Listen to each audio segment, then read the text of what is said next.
ಇಂದು ನರಗುಂದದಲ್ಲಿ 45ನೇ ರೈತ ಹುತಾತ್ಮ ದಿನಾಚರಣೆಯನ್ನು ಆಚರಿಸಲಾಗಿದೆ. ಸಾಂಕೇತಿಕವಾಗಿ ಹುತಾತ್ಮ ರೈತ ಈರಣ್ಣ ಕಡ್ಲಿಕೊಪ್ಪ ವೀರಗಲ್ಲಿಗೆ ಮಾಲಾರ್ಪಣೆ ಮೂಲಕ ಆಚರಣೆಯನ್ನ ಮಾಡಲಾಯಿತು. ಯಾವುದೇ ಕಾರ್ಯಕ್ರಮ ಮಾಡದೆ ಕೇವಲ ಮಾಲಾರ್ಪಣೆಗೆ ಕಾರ್ಯಕ್ರಮ ಸೀಮಿತವಾಗಿತ್ತು. ಮುಂಜಾಗ್ರತವಾಗಿ ಪೊಲೀಸ್ ಬಂದೋಬಸ್ತ್ ಅನ್ನ ವ್ಯವಸ್ಥೆ ಪಡಿಸಲಾಗಿತ್ತು. 2 ಡಿವೈಎಸ್ಪಿ, 9 ಸಿಪಿಐ, 13 ಪಿಎಸ್ಐ, 1 ಕೆಎಸ್ಆರ್ಪಿ ಸೇರಿದಂತೆ 190ಕ್ಕೂ ಹೆಚ್ಚು ಸಿಬ್ಬಂದಿಗಳ ನಿಯೋಜನೆ ಮಾಡಲಾಗಿತ್ತು. ಇನ್ನೊಂದೆಡೆ ಮಹದಾಯಿ ಹೋರಾಟ ವೇದಿಕೆ ತೆರವುಗೊಳಿಸುವ ಆತಂಕದಲ್ಲಿದ್ದು, ಮಹದಾಯಿ ಕಳಸಾ ಬಂಡೂರಿ ಹೋರಾಟ ವೇದಿಕೆ ತೆರವುಗೊಳಿಸಲು ಷಡ್ಯಂತ್ರ ಮಾಡುತ್ತಿರೋ ಆರೋಪ ಕೂಡ ಕೇಳಿ ಬಂದಿದೆ.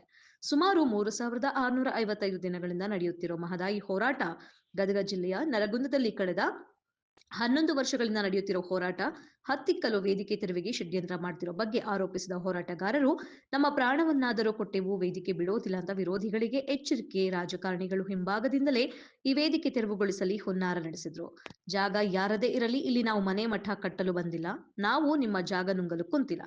ಮಹದಾಯಿ ನೀರಿಗಾಗಿ ಹೋರಾಟಕ್ಕೆ ಕುಂತಿದ್ದೇವೆ. ಈ ಹೋರಾಟ ಮಾಡ್ತಿರೋದು ಇಡೀ ನಾಡಿಗೆ ನೀರು ಕೊಡಿಸೋಕೆ ಅಂತಲೂ ಕೂಡ ಎಚ್ಚರಿಸಿದ್ದಾರೆ. ಕಿರಿಕಿರಿ ಕಿರುಕುಳ ಕೊಡುವಂತ ಪ್ರಯತ್ನಗಳು ನಡೆದಿದ್ದಾವೆ. ನಾವು ತಾಲೂಕಾ ದಂಡಾಧಿಕಾರಿಗಳ ಮುಂದೆ ಮನವಿ ಮಾಡಿಕೊಳ್ಳೋದೇನಂದ್ರೆ, ನಮ್ಮದು ಮಹದಾಯಿದ ನೀರು ನಾಳೆಗೇನೆ ಅದು ಅವಾರ್ಡ್ ಆಗಿ ಸ್ಯಾಂಕ್ಷನ್ ಆಗಲಿ, ಕಾಮಗಾರಿ ಸ್ಟಾರ್ಟ್ ಆಗಲಿ, ನಾವು ಈ ಹೋರಾಟವನ್ನು ಇಲ್ಲಿಗೆ ಮುಕ್ತಗೊಳಿಸಿ ಮುಂದಿನ ಹೋರಾಟವನ್ನು ನಾವು ಮಾಡ್ತೀವಿ. ಯಾಕಂದ್ರೆ ಈ ಹೋರಾಟ ನಿರಂತರ ಮಾಡಲಿಕ್ಕೆ ವಯಸ್ಸಾದವ್ರಿಗೆ ನೆಮ್ಮದಿ ಬೇಕಾಗಿದೆ. ಒಂದು ಕಡೆಗೆ ಈ ಹೋರಾಟ ಯಶಸ್ವಿ ಆಗಲಿಲ್ಲ ಅನ್ನುವಂಥದ್ದು ನೋವಿದೆ.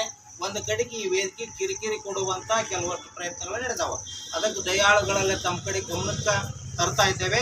ನಮ್ಮದು ಇನ್ನೂ 3 ತಿಂಗಳು ಹೋಗ್ಬೋದು, 4 ತಿಂಗಳು ಹೋಗ್ಬೋದು, ಆಗ್ಬೋದು. ಅದಾಯ್ತಂದ್ರೆ ನಾವೇ ಮುಕ್ತ ಇದನ್ನು ಕೈ ಬಿಟ್ಟು ಹೋಗ್ತೇವೆ. ನಾವು ಇಡೀ ನಾಡಿನ ಜನರಿಗೆ ಒಳ್ಳೇದಾಗಲಿ ಅಂತ ಬಯಸಿದ್ದೇವೆ.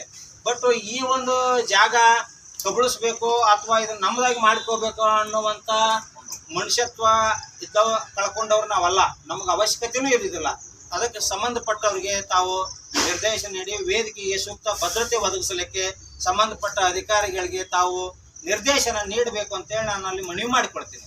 ಇಷ್ಟ ಆದ ಮೇಲೇನೂ ಅವ್ರು ಏನಾದರೂ ನಮಗೆ ತೊಂದರೆ ತಕರಾರು ಅಥವಾ ಇನ್ನೊಂದು ಹಲ್ಲೆಗಿಲ್ಲೆ ಬಂದರೂ ಕೂಡ ಅದಕ್ಕೆ ಕಠಿಣ ಕ್ರಮ ಕಾನೂನದ್ದು ಅವರಿಗೆ ಕಠಿಣವಾದಂಥ ನಿಲುವನ್ನು ತಾವು ತಗೊಳ್ಬೇಕು ಅಂತ ಹೇಳಿ ತಮಗೆ ಗೌರವಪೂರ್ವಕ ನಾನು ತಮಗೆ ಈ ಒಂದು ವೇದಿಕೆಯ ಪರವಾಗಿ ಮನವಿ ಕೊಡ್ತಾ ಇದ್ದೇನೆ.